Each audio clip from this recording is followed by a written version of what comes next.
Good afternoon, everyone, and a very warm welcome to all of you. Thank you for joining us today for the Masterclass How Can AI Help Managers by the University of Essex.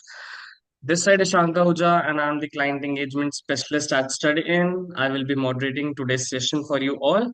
At StudyIn, we work closely with leading global universities, including the University of Essex, to help students gain clarity about international study opportunities and make informed academic and career decisions. Today's masterclass is designed for students who are interested in understanding how AI is shaping the future of management. Over the next hour, we will explore how AI is evolving beyond a purely technical tool and becoming an important support system for managers, helping with decision making, leadership, performance analysis, and organizational planning across industries.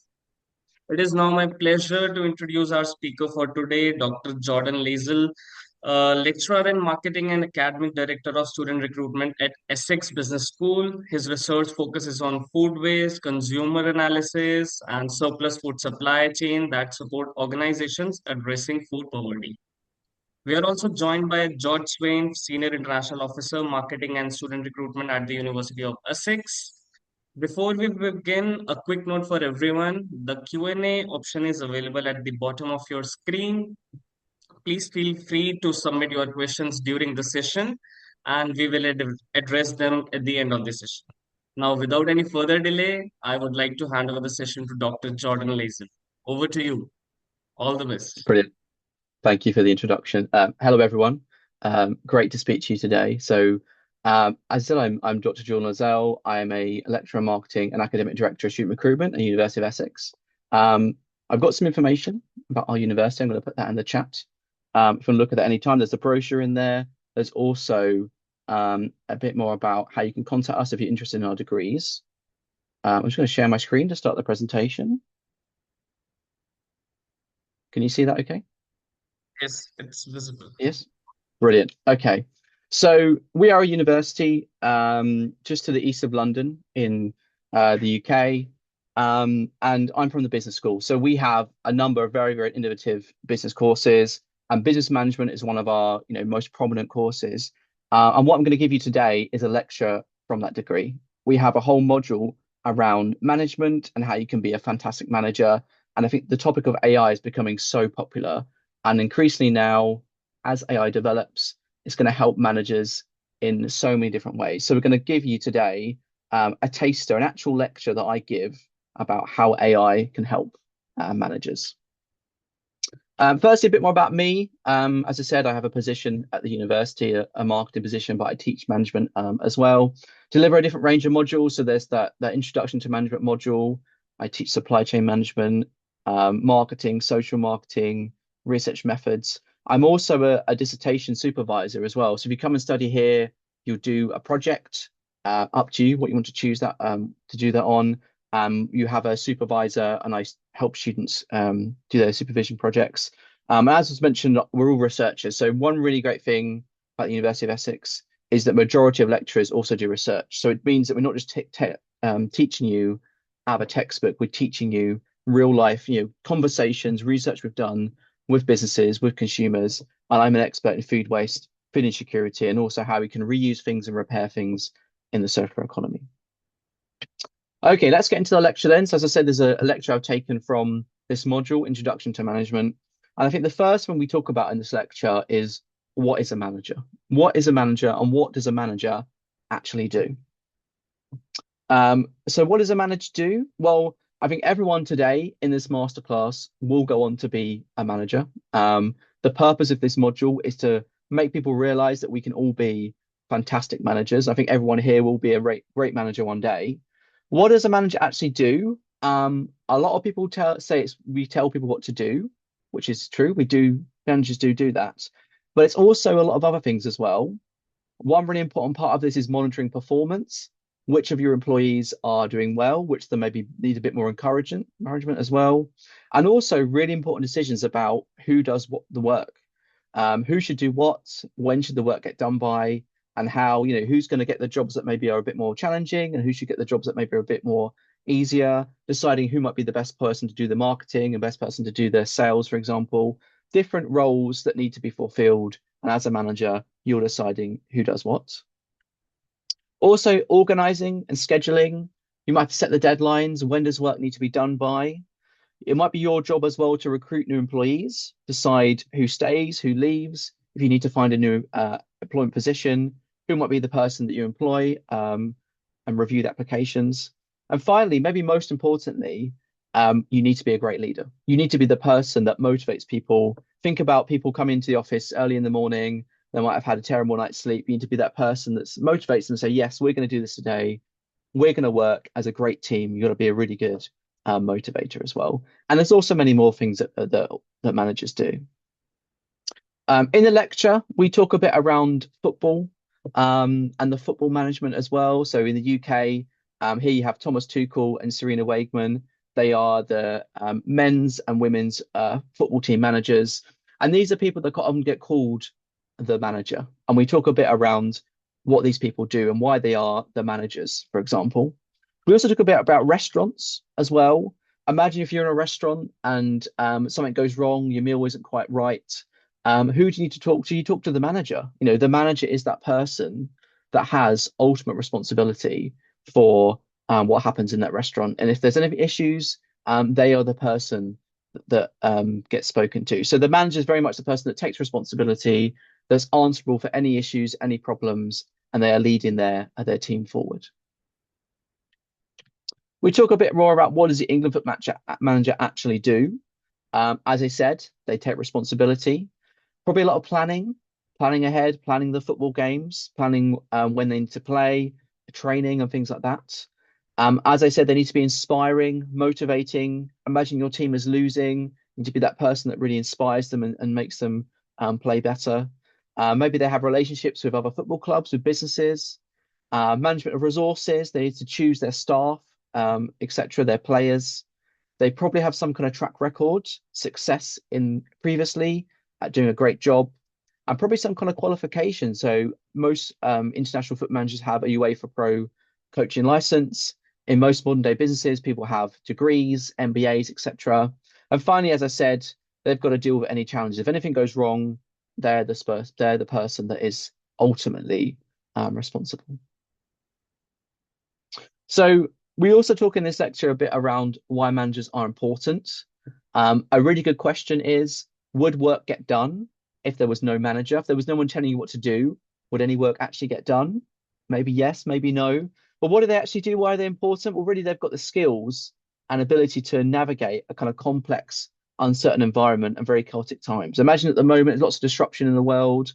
They're with the people that make sure that the work gets done and we've got a pathway to kind of be calm and get the work done collectively.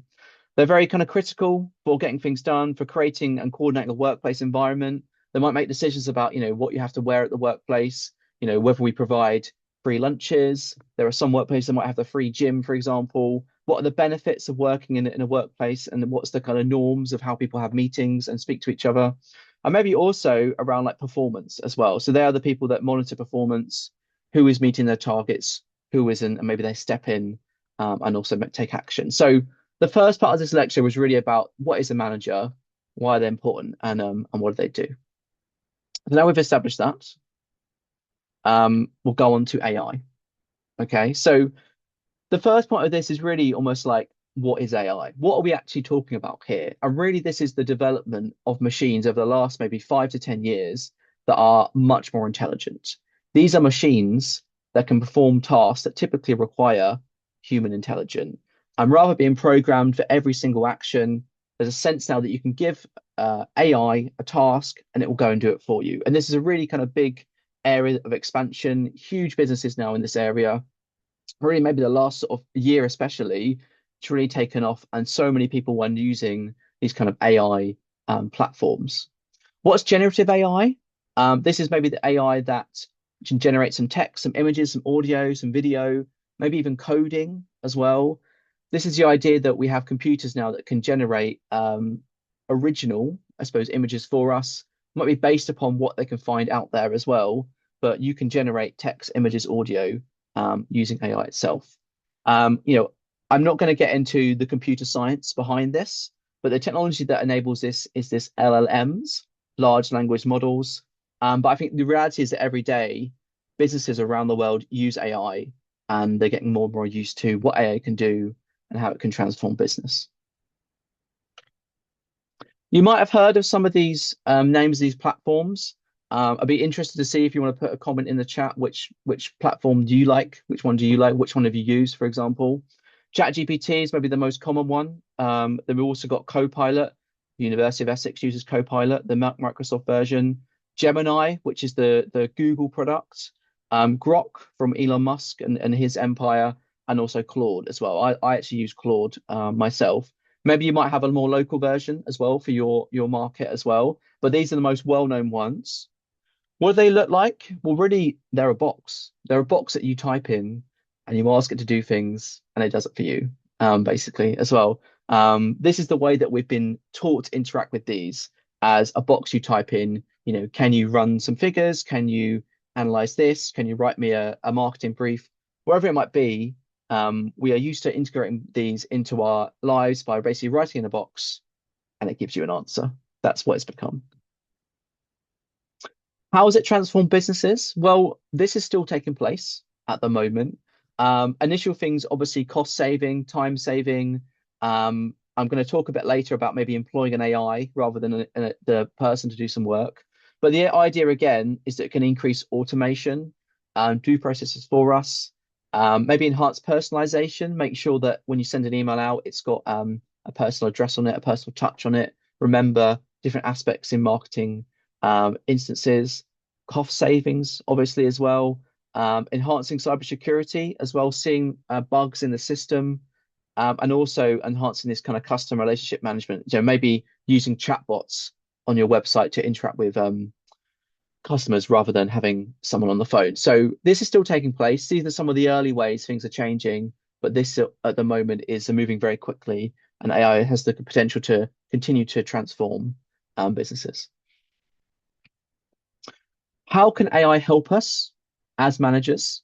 I think maybe firstly, it's a fantastic personal assistant. If you don't know something, you can literally just ask AI. If you don't know much about a certain market, a certain product, a certain concept, for example, whatever it might be as a business person, you can ask AI and it gives you a really nice explanation. Previously, we might have Googled things, put them in a search engine, but now AI can really tell us very slowly different concepts that might be very hard to understand, but really break them down and help us. And I like this meme here. This person here used to be an expert in vaccines, and now they're changed to be an expert in the conflict in Ukraine, for example, just because they've got access to AI. How else can AI help us as managers? Obviously, analyzing information. I mean, a good example, imagine that if we have the sales for a supermarket for, I don't know, a month, a huge amount of products being sold. You could ask AI, what's the most popular product sold? Or what's the feedback from my customers? Or what new products are my competitors selling? We used to maybe do this for a process of using Excel, different sheets of data, but now you can just feed the data to AI and it will just tell you in a few seconds, the answer to your question. So again, very helpful for managers understanding information, whether that's sales, whether it's how productive your employees are, whatever it might be. So analyzing information is a really key helpfulness. Also can help make materials as well. So good example in marketing, maybe you've got to make some kind of marketing brief, campaign, advertisement, wherever it might be. Previously, you might have employed, I don't know, a graphic artist maybe to do something like that. But now you can just ask AI to make something for you. An example here, I saw somewhere where you can ask, for example, AI to say, I want a close-up shot of a noble princess holding a delicate and extraordinary flower. A scene is illuminated by soft, ethereal yellow light casting a magical glow. And there you go, that's what it gave you. So maybe that's relevant to whatever you might be selling, but it's very easy now to make text, images, and even code if you're making an app as well. Another big part of this is agents as well. I'm going to talk about agents a bit more in a minute, but the idea that we can have agents that might go off and help us complete tasks. You can ask an AI agent maybe to help you plan something. It will then act and adapt on its own to go out there and do something. And you could also maybe have an agent team. Maybe you have like a marketing agent, a supply chain agent, a human resource agent, and they might keep track of some of these things for you. Could be very simple, could maybe write email replies to you and you tell it whether it's okay to send it or not, but it could be more complex as well. But again, the idea that as a manager, you're going to rely on some of these AI tools, AI agents to actually help you get the job done.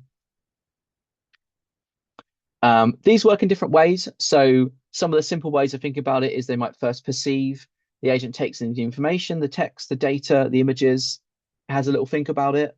AI reasons about what to do next, sometimes planning multiple steps ahead.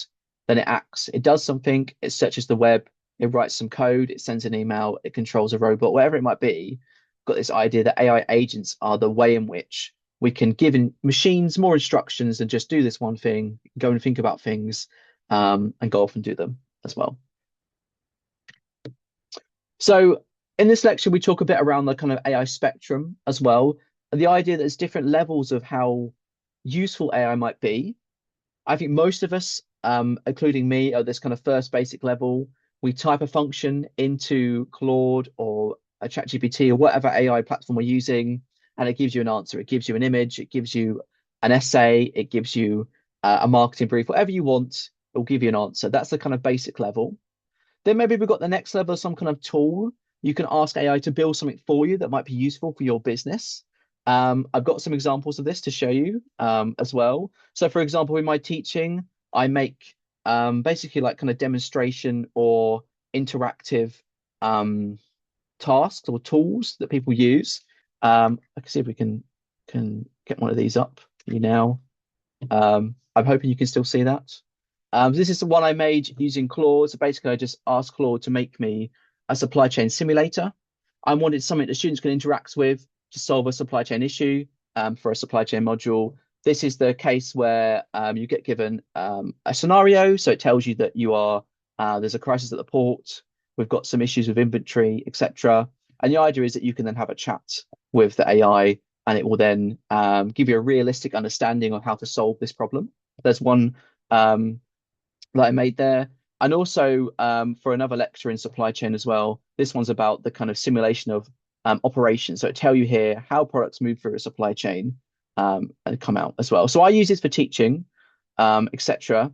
But the point is that they're very easy to make. You basically just asking Claude in this case, can I have a demonstration, a tool that does this, and I use it for teaching. But you can imagine as a business, maybe you need a dashboard to manage your supply chain. Maybe you need some kind of marketing planner, whatever it might be.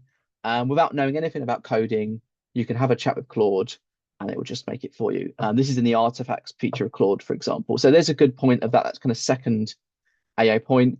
Then lastly, as I mentioned earlier, it could be that we have a full AI agent. Now, I think a lot of places aren't there yet with AI agents, but we're getting there very slowly. But again, very helpful for managers to ask an AI to go off and do an activity itself. This might, for example, as I said, have multiple steps, use tools, involve browsing the web, gathering information, writing and running code, making decisions along the way, interacting with other agents, etc. You give a description of what an agent might do, and it sits there in the background and tries to do it for you. Basically, that's the point of this. I've got some examples of an agent. So there's one at the moment called OpenClaw. You might have heard of this already. Basically, it's a platform that allows you to build your own AI agent. This one is an example here where the task was to make sure that the product launches next month. Very helpful as a manager to make sure you keep on track. And what the agent does is goes through all your documents to understand how much on target you are to meet that deadline. And in the example here, it talks about how it checks all of the holiday, the annual leave plans for all the staff, and it notices that there are some people on annual leave, and actually, because they're on annual leave, you're not going to meet your deadline, and then it raises this issue, an issue that maybe you might have not seen as a manager, and it kind of works in the background to do that. So it can help you manage tasks depending upon what you give it as well. There are more examples of this as well. So I asked Claude to set me out an agent team, for example, a structure. And you can see here, you can have different kinds of agents. You can maybe have a marketing agent, a sales agent, operations, finance, customer service, and give each of these roles what they need to do, their goals, etc. But of course, at the top of this is the manager. All these agents can work on their own. They might be mixed success, but at the end of the day, the agent are only going to be successful as a manager of what you program into them.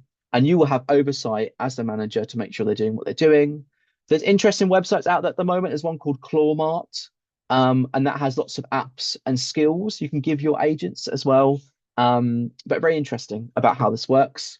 Then the final thing I'm going to mention before we do an activity is about this concept coming out now of zero human companies. There are people out there starting businesses without any employees and just employing and setting up these agents. There's a really interesting website called Pulsia. So that's an AI that runs your company while you sleep. You can go on the website, you can see what it does, you can see it working, give an example of it working as well. But this idea again of there are businesses out there that will help you build a company just full of agents. As a zero human, another example there, their goal was to build $1 billion zero human company with just one person doing the work as well. So this is very new, interesting concept. But again, you can imagine as a manager how helpful this would be to have these agents that will work in the background. But of course, as I mentioned, these AI are only as good as what you program it with. If you give it bad prompts, if you give it bad information, it's not going to work very well for you. A kind of simple example, if you said, for example, write me a summary of this report, or if you said, summarize this report in 3 bullet points, focusing on key findings and actions, obviously the second prompt is going to give you a much more accurate information. And the second one, if you just said, create me a marketing plan, but instead, if you said, develop a 5-step digital marketing plan for a UK-based fintech startup, it's obviously going to give you a much more accurate and useful document. So at the end of the day, AI is only as good as the information that we're putting into it. And it's only going to be successful if you have a real idea of how it works and also give it clear instructions as well. So I would love to hear whether the chat is the chat functioning in this meeting, because I thought we might do a quick activity. If it doesn't work, I can always talk through this instead. But I'd love to know whether the chat is working. This is the activity we do in the lecture. So basically, I give students a challenge or 3 challenges, and I ask them to suggest how AI might help us solve these challenges. I ask them to imagine that we're a manager of a very kind of premium clothes business, maybe like Ralph Lauren, Under Armour. Let them decide, Gucci, Chanel, whoever they want to imagine they want to be. And I prompt them these 3 challenges, and we talk through how you might use AI to solve these challenges. So the first one is all about kind of monitoring your employees.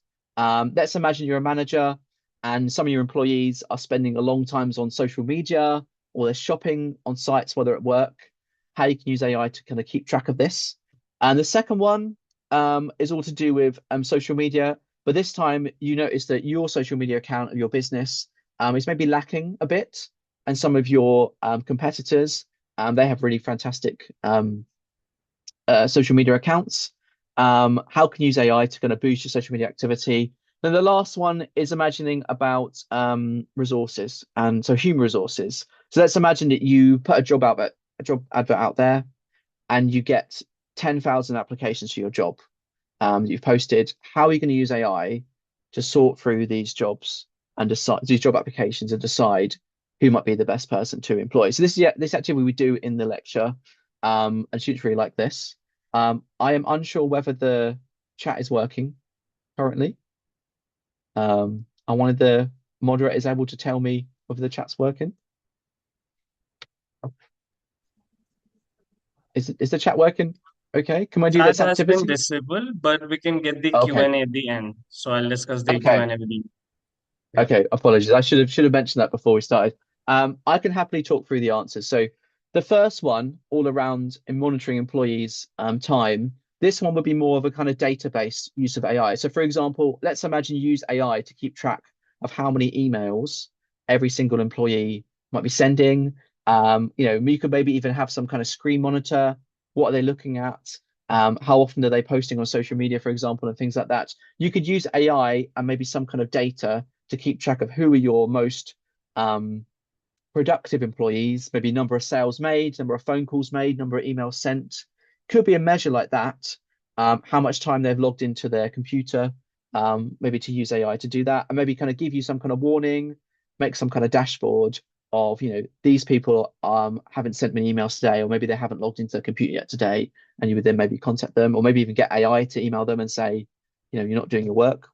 The second challenge around social media, this one's very interesting, and I know a lot of influencers use this challenge, this strategy, where you could program an AI agent to maybe at night sit there and go through some of the most popular posts of what's trending.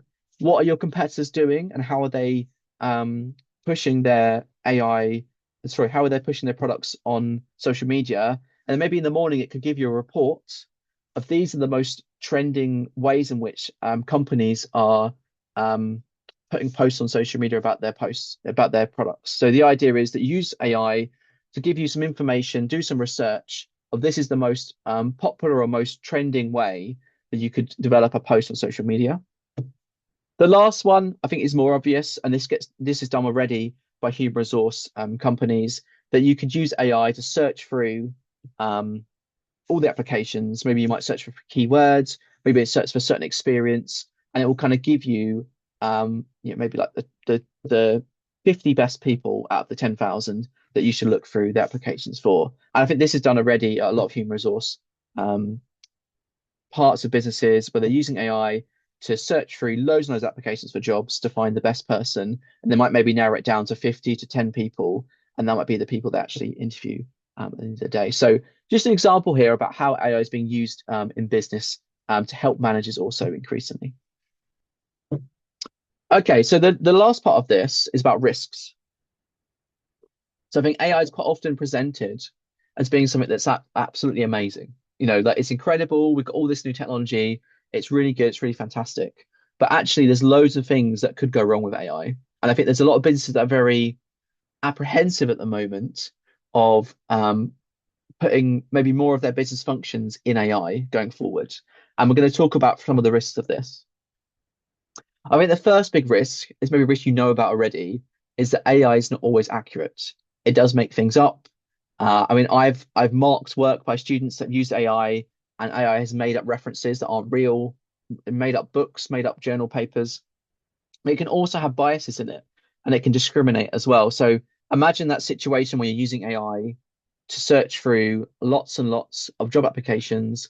How do you know that AI is going to fairly judge those? Well, if it discriminates against a certain ethnicity or discriminates against people with a certain background, a certain experience, a certain sector, that does happen and has happened in the past. So we don't always know how accurate AI is, how truthful it is, maybe as well, and also if it might discriminate against certain people, certain businesses, and certain ways of looking at things as well. So it could be that there's like a algorithmic bias in this, and it could be that at the end of the day, there's a legal or reputation risk to using AI. You might have noticed as well that depending upon what AI you use, they could contain some kind of political viewpoint. If you use Grok, Elon Musk's AI has a different political viewpoint than a Claude, for example. So it really depends upon what AI you build your business around, and how kind of fairly you want your business function to be treated, independent from kind of political views. That's the first one. The second one is a really good question, is what happens when you type something into AI? Does it stay a secret? Where does the information go?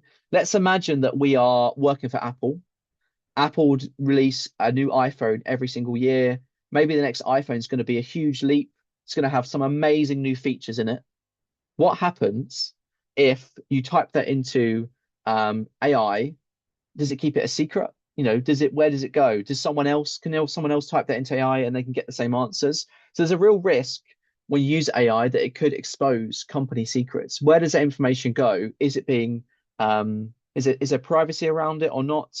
If your employees are typing things into AI and using it to write a marketing plan, for example, is that information staying a secret or does it end up going somewhere else as well? So there's a really kind of key question there of how confidential things are that you type into AI.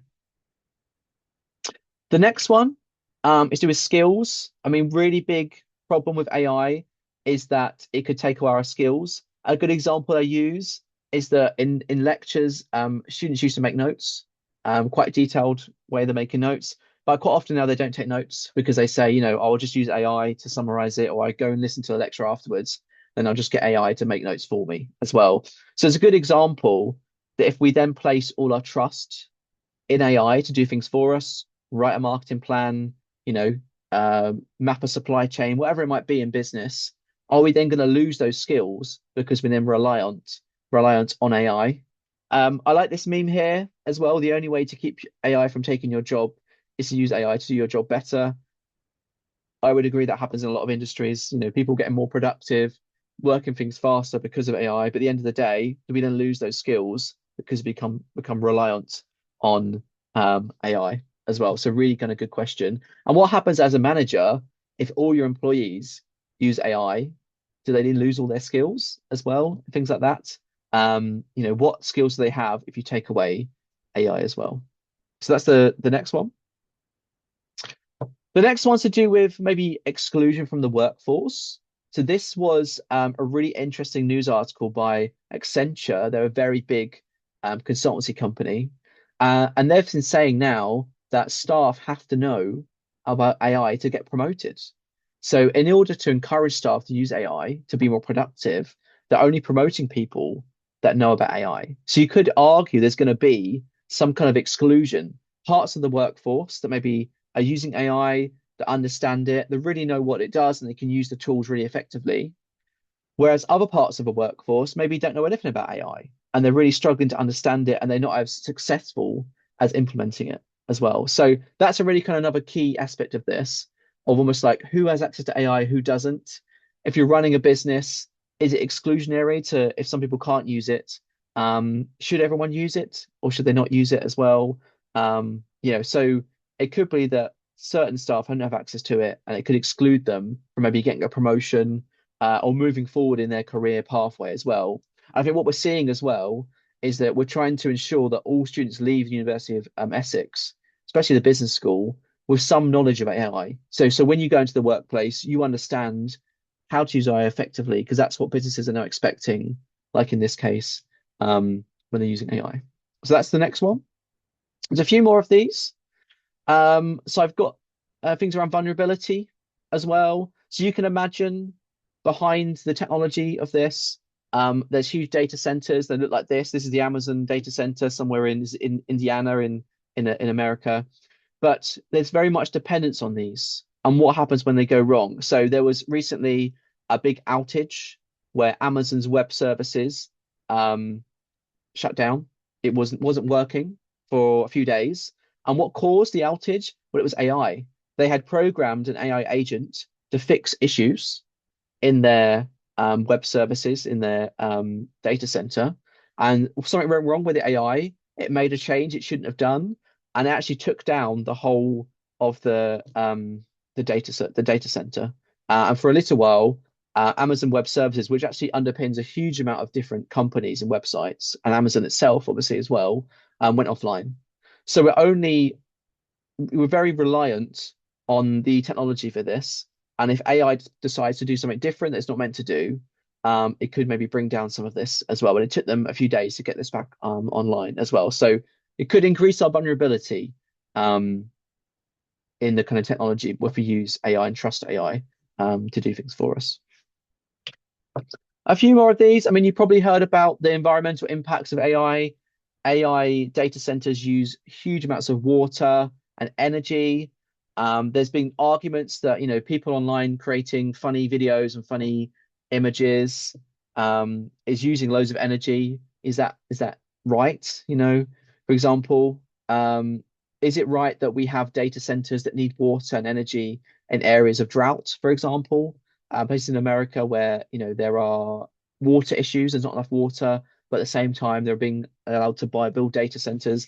And this article here was about how they use the same amount of electricity as, they cause the same amount of CO2 as New York City. So it could impact climate change as well. So a big issue around how much energy AI data centers use and what that means for the future climate change and also for energy usage as well. A few more. So this one is about resistance. In any workplace, if you told someone that AI is going to take your job, obviously people aren't going to be happy for that.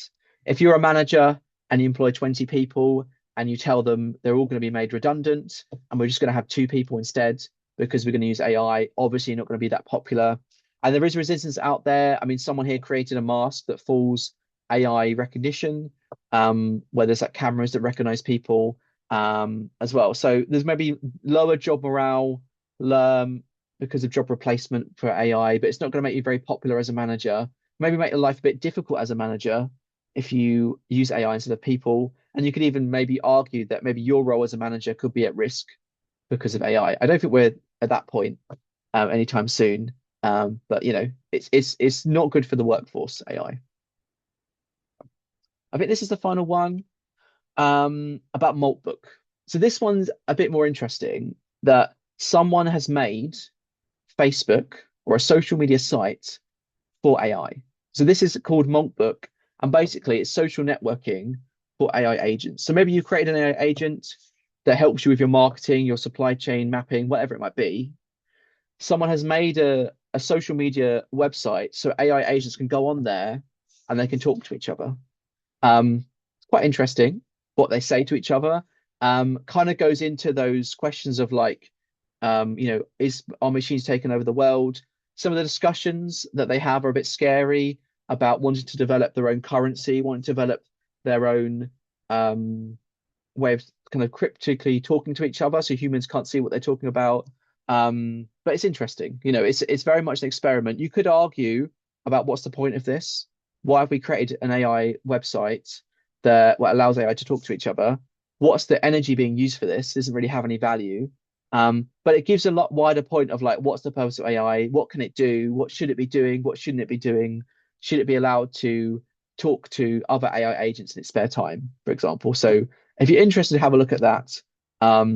But interesting that someone's made that and kind of question the kind of wider point of AI and what it's for as well. So this was what I was going to present today. And normally I would sum up by telling you what we've learnt.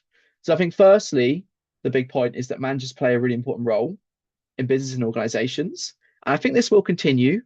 And as I said here, many of you, I think all of you today will go on to be fantastic managers. You will go and do degrees and learn about management and be very skilled at managers. Secondly, I think I've made a clear argument that AI will transform what managers do and how they do their work. It's going to be very helpful, make people more productive, do things in different ways as well. I think managers can only use AI productively if they know how it works and how to use it appropriately. Organizations are really thinking about what they can and can't do with AI and what they should do, how you can use it most effectively as well, making sure it's not going to be a drawback, getting in the way of doing your job. And finally, we have to be really careful of all the risks. AI is amazing at what it does, but at the end of the day, it has many, many risks and it's not perfect. And there are instances like the Amazon instance where it could cause damage. It could cause you damage as a business if you use it. We don't always understand how it fully works, but obviously there's lots of premise in the future as well. So I think these are the four things I really try and communicate with this lecture. And we try and have more discussion in the lecture about what students know about AI, what platforms they use currently, and also going forward, how they think they might use it as well as a manager. If it's okay with you, I've got a few slides about the University of Essex. Is that okay to keep going? Yes, perfect. You can go. Yeah. Yeah. Yeah. Okay. So that was the lecture. I'm more than happy to answer any questions about this. I just wanted to give you a few slides about the University of Essex and Essex Business School. So Essex Business School, one of the biggest departments in the university. It has a really, really nice campus, has a winter garden rainforest inside the building, so no really nice places to study. Very environmental, sustainable building, really nice place to study.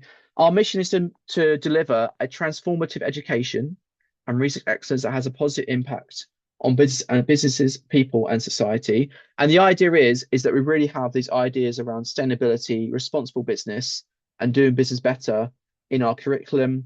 And we know that businesses out there seek our graduates out because they do have a really good knowledge of sustainability, of responsible business, and also aspects of AI as well going forward.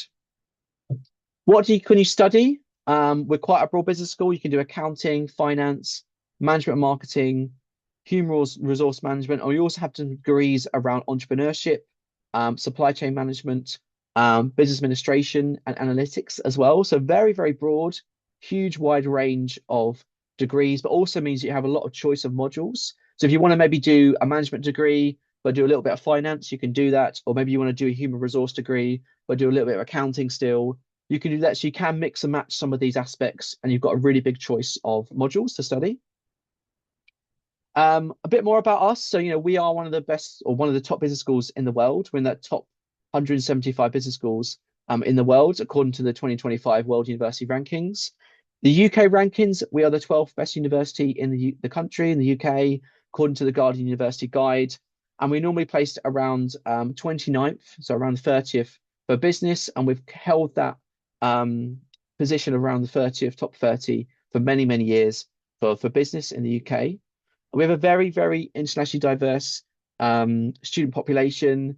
More than 100 different countries of students come and study with us all around the world. And we also have lecturers from all around the world as well. So you will be taught by lecturers from the UK, but also from elsewhere as well.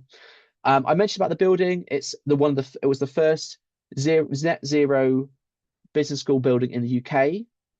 Carbon neutral building, really about sustainability, really nice place to study. And also really important for you guys, we have a very high percentage of graduate employment. So 85% of all of our graduates after 6 months of study, after 6 months of graduating are either in a job or in employment within 6 months. So that's really, really important and really high statistic for you guys. What can you study? So a bit more here. I've highlighted some of the business degrees. Business management and marketing management are our two biggest undergraduate courses, but there's many more. So you can do human resource management, you can do business administration, supply chain management. We've got degrees in international business as well, preparing you to go and work internationally. Business analytics as well, and also you can do business with a modern language as well. All of these undergraduate degrees you can do as a 3-year course or a 4-year course. If you do a 4-year course, you have an extra year where you either go and study abroad, so you can go and study in pretty much anywhere you want in the world. You have to study business and you have to study in English. We had students last year that went to Japan and New Zealand, for example. Or the other option is to do a placement year. So we go and find you a placement in a company. They're normally paid. You go and work there for a whole year. Looks fantastic on your CV. And a lot of students will then go back and work for that company again after they finish their degree as well.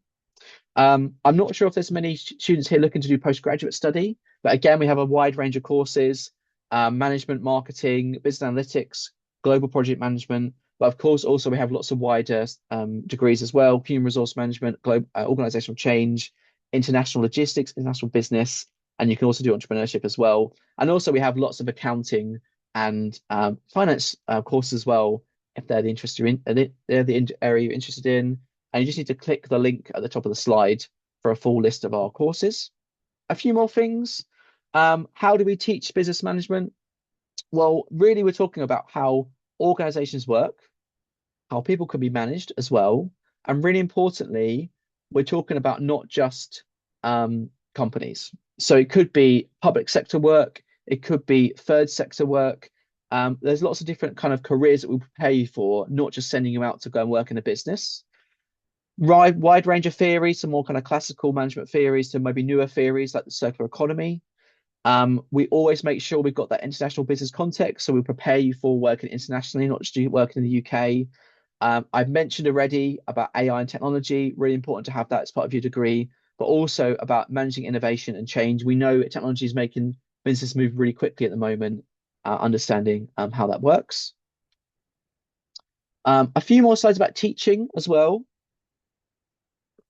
So I'm asked quite often, how are you going to be taught in your degree? We do have formal lectures, bigger lectures, 200-300 people in a lecture.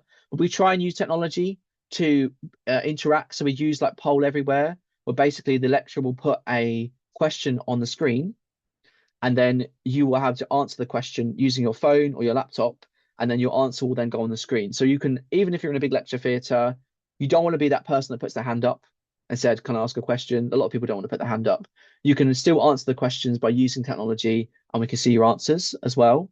Then we do have smaller seminars, tutorials, workshops where you might maybe have 1 hour a week in a lecture, and another hour a week we're in a smaller, maybe 30 to 40 people doing a more kind of practical activity as well. And then we do have more kind of practical engagements.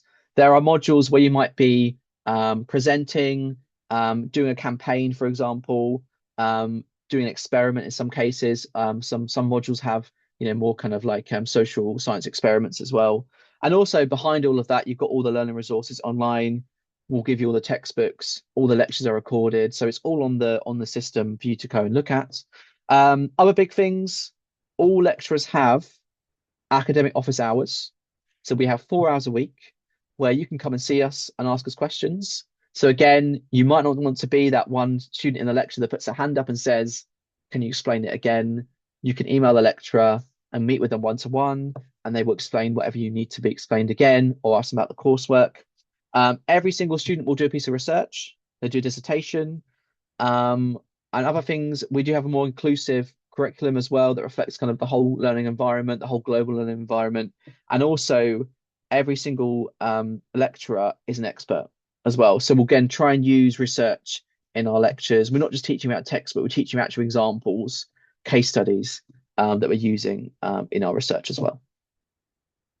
I'm also asked quite often how you're going to be assessed. So obviously we have coursework, essays, business cases, reports. You might be asked to write a blog post, do a reflective piece of writing, in your dissertation as well. There are many, many modules. I teach one of these that have in-class quizzes to test your knowledge of a lecture as well, what you've gained from that lecture, or it could be a quiz that you do in preparation for the next week of lectures. If you're going to be doing more accountancy and finance courses, they do have more exams, in-person exams, but we do have some exams that are remote. So you get given the question emailed to you, and you do it, and then you're given the answer in 24 hours time. And also we have kind of other style assessments. So you might be asked to give a presentation in a group. You might be asked to record yourself giving a presentation as well. There are different ways in which we are also assessing you as well. It's not all coursework and exams. I wanted to give you kind of more information about kind of like graduate pathways. We are really proud of where our graduates go. They do really amazing things. We have a whole kind of dedicated career support team that will work with you to find a job role you want to do after you finish. We have a placement officer that can help you find a placement if you're going to do a placement. Could be a year placement, could be a summer placement as well. Lots of kind of career management modules as well, thinking about what careers you need to go into, what skills you need for that career, what experience you might need as well. We have lots of work experience opportunities on campus. And also every single year, we have something called Successful Futures, where basically we invite in really well-known employers and they present to students and tell them what they're looking for. So last year we had Chanel, the fashion brand, they came to see us. This year we've got Greater Anglia, one of the big train companies. I think there's a bank as well that came this year. So we try and really get you to engage with these big employers, so you can ask them questions. So you're exposed to this idea of you're talking to employers before you finish your degree. Here's some of the companies that our students go on to work for. So you might know some of these: Samsung, Adidas, some of the big banks, Santander, Lloyds Banking Group, Barclays, big European banks, I suppose, as well. Many of the big consultancy companies, KPMG, IBM, Deloitte, etc. But also some of these roles that maybe are maybe not in the business world as well. So like the National Audit Office in the government, they need managers. NHS, National Health Service, they need managers to manage their work as well. Yeah, many different places people go. We've been very successful at getting students, really good jobs going forward as well. The other big thing I'm going to mention before I finish, and I'm happy to answer questions, is that we also have a startup service.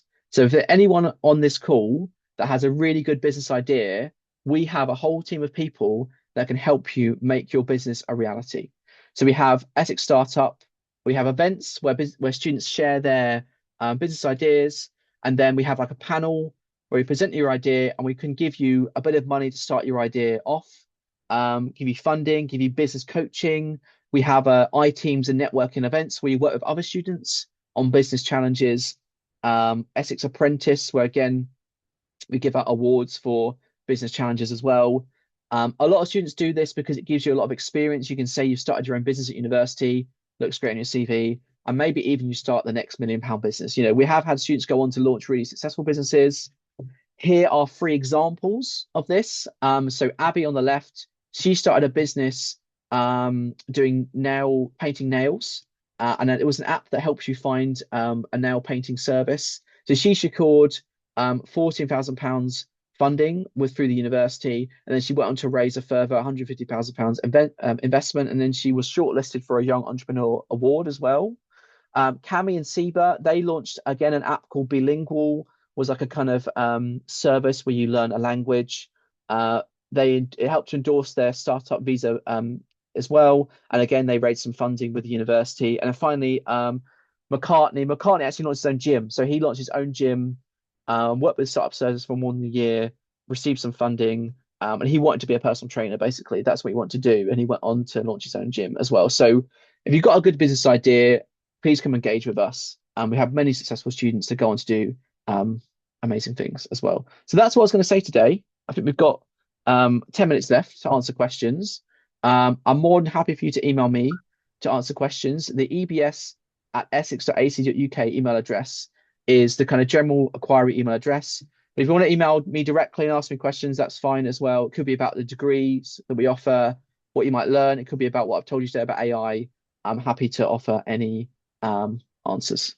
And that's it. So thanks a lot, Jordan, for such an insightful session for all of us. More, I would say, an eye-opener session for all of us, like how AI is taking over the world. So time for Q&A. I'll ask you some questions. What managerial skills will become most critical in a world where AI agents can plan, execute, and adapt independently? This is a great question. I mean, we're really thinking about this a moment about how we can adapt our curriculum to make sure that not only do you know about AI, you know how a marketing business or a management business might use AI, but also I think to prepare you to go into the workplace and to know how to deploy AI. So I think the key skill is going to be, if someone gives you a business problem, you need to understand how you can use AI to solve the problem. And it could be, for example, making a tool, it could be setting out an agentive team. I think they're going to be the key skills. I think managers still have an important role to play, but I think some of it's going to be knowing how to use AI to solve a problem, but maybe also being the person at your employment or your business that can teach others. I think a really important role would be, do you know how to use AI? Can you tell someone who maybe doesn't know much about AI how they might use AI in their team as well to solve that? So I think that's going to be one of the key skills for managers to hold in the future. What are the most common prompts you would suggest while we are asking AI for writing prompts? Like what prompts we should give to AI? Any suggestions on any strategies to that? I mean, it depends upon what you want AI to do. I mean, Okay. I showed you two examples I made using Claude. Claude has a function called artifacts, and I found this really useful to make these little tools that I use in my teaching. But I know that other businesses are using these as well. So maybe have a go at using Claude to make some kind of tool. I mean, I've done this, other lecturers are doing this, but businesses are doing this as well. But this idea that we need to move beyond that you type something in a box and AI gives you the answer. We need to like use AI in a way where we're creating something functional, tangible that can help us. And it really depends upon how you want to use it. It depends upon what you want to make. Um, but I would recommend having a go at that. You can make they're called artifacts, these kind of tools in Claude for free. You haven't got to make a payment every month. You can actually do it for free.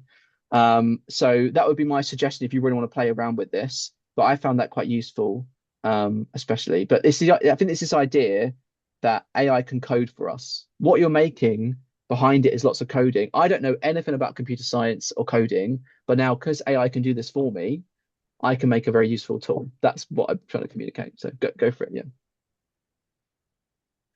If a student is in 12th standard as of now and interested in business, so how will AI help that in the future if a student is currently pursuing his high studies?